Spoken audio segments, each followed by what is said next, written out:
Pemalang, selain dikenal dengan bentang alamnya yang memesona, banyak juga terdapat spot yang menguji adrenalin para petualang. Salah satunya Via Ferrata.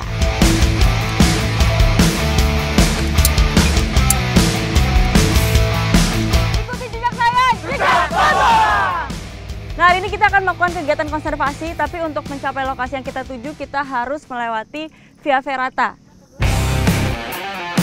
Berlokasi di Bukit Mendelam atau lebih dikenal sebagai Gunung Jimat. Via Ferrata ini berupa besi berbentuk huruf U yang ditancapkan ke bebatuan, dilengkapi dengan tali seling sebagai pengaman para pendaki. Sebelum naik harus dipastikan peralatan yang digunakan safety.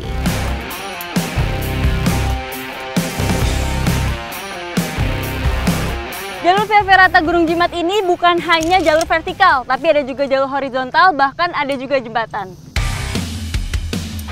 Bukit Mendelam merupakan wilayah dataran tinggi di Kabupaten Pemalang dengan ketinggian 1.450 meter di atas permukaan laut.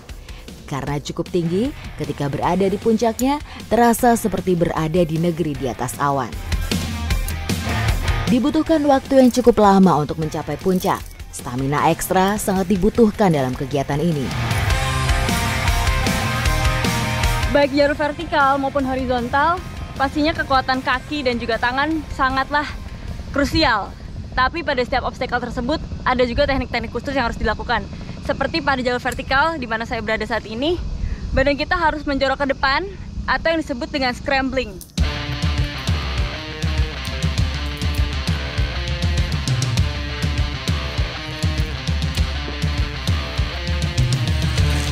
Nah, sekarang kita sudah memasuki jalur hutan.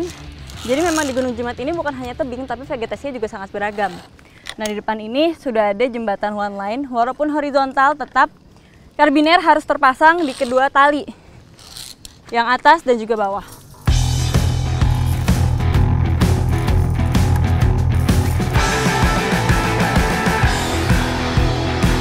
Di Asia, hanya 2 negara yang memiliki Ferrata, yaitu di Malaysia dan Indonesia.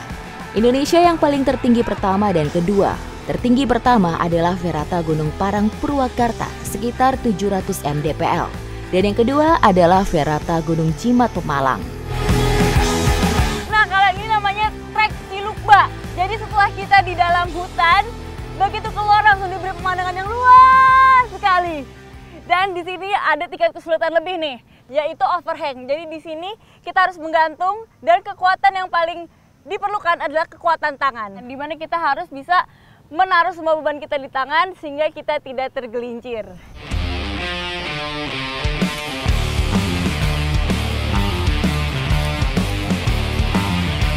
Wow, akhirnya setelah beberapa jam kita mendaki Via Ferrata ini sampai juga kita di puncak. Dan benar-benar luar biasa, pengalaman yang luar biasa, pemandangan yang luar biasa.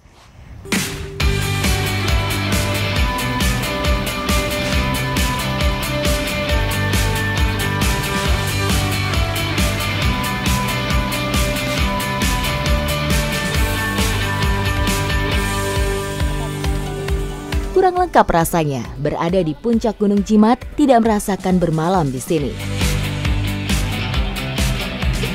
Nah, ini biasanya teman-teman dari Sabawana kalau sudah naik ke tebing sampai puncak menggunakan Via Ferrata akan stay dulu di sini untuk menikmati sunrise besok paginya. Nah, untuk menghemat tenaga, nah kita di sini dulu deh sampai besok pagi. Kita juga mau ngopi-ngopi dulu. Ikuti jejak saya, jejak petualang. Pagi menjelang, harapan saya terwujudkan. Cuaca yang baik membuat pancaran sinar matahari terbit dapat saya nikmati. Wah, ternyata penantian saya nggak sia-sia nih. Sudah bermalam di Gunung Jimat dari malam, sejujurnya saya pun sudah tidak sabar dan benar aja. Begitu pagi menjelang, sunrise-nya luar biasa indahnya. Memutuskan untuk bermalam tentu mengharuskan kami membawa perbekalan yang cukup. Selain perbekalan dari bawah, kita juga memanfaatkan beberapa tanaman yang ada di sekitar sini nih. Salah satunya pakis. Nah, pakis ini yang kita ambil adalah pucuk-pucuk ujungnya yang masih muda, yang seperti ini nih. Yang seperti ini yang bisa dimakan. Dan selain itu juga ada umbut dari tanaman palem. Nah, ini semua bisa dicampur menjadi satu masakan dan harusnya sih lezat ya.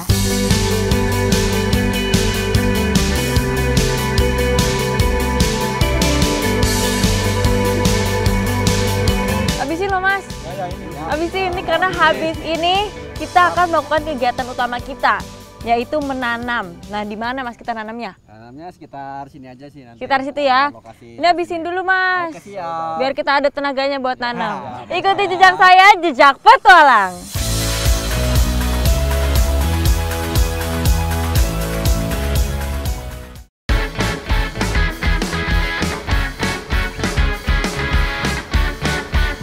Selain sebagai tempat penguji adrenalin, kami juga membawa bibit tanaman untuk ditanam sebagai rasa terima kasih kami kepada alam.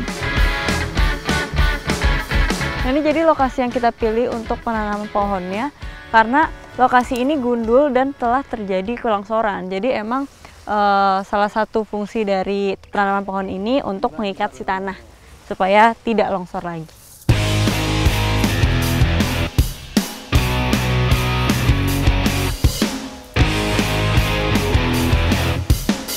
Nah, ini kita pilih tanaman Ficus elastica atau rubber plant atau di Indonesia lebih kenal dengan karet kebo. Ini karena dia kuat akarnya ya Mas? Kuat ya, lebih tumbuhnya lebih besar lagi. Jadi dia bisa tumbuh besar, akarnya juga kuat. Jadi diharapkan bisa mengikat tanah dengan baik ya, supaya tidak longsor lagi. Tanaman karet juga terbilang penting untuk mengatasi rumah kaca seperti pemanasan global. Secara garis besar, tanaman karet dapat tumbuh baik pada kondisi iklim bersuhu rata-rata harian 28 derajat Celcius. Nah, ini semua bibit yang kita bawa sudah tertanam, semoga bisa bermanfaat baik untuk kedepannya. Dan lagi-lagi kita bisa menikmati alam, tapi tetap harus menjaga alamnya. Dan sebisa mungkin meninggalkan jejak positif kemanapun kita melangkah. Ikuti jejak saya, jejak petualang.